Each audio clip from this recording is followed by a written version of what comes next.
नमस्कार. आज जाणून घेऊया गोंद पेंटिंग विषयी. झाडं, प्राणी, नदी ह्या सगळ्यांमध्ये एक जीव असतो असा विश्वास मध्य प्रदेशच्या दाट जंगलात राहणाऱ्या आदिवासींना आहे. आणि हाच विश्वास ते आपल्या चित्रांमधून दाखवतात. चित्राची सुरुवात होते साध्या मातीच्या भिंतीपासून. रंग कोणतेही केमिकल्स नसलेले, तर फक्त माती, दगड आणि फुलांच्या रसापासून तयार झालेले रंग.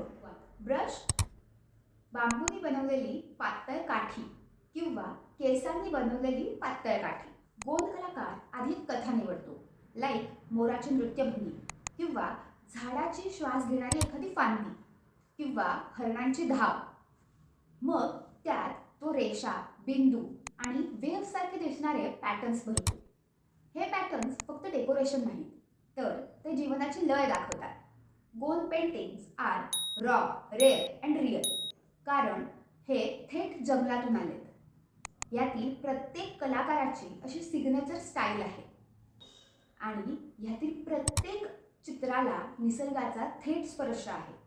तर अशाच युनिक माहितीसाठी फॉलो करा, लाईक करा, शेअर करा, कमेंट करा आणि तुमच्या मित्रांना नक्की टॅग करा. थँक्यू.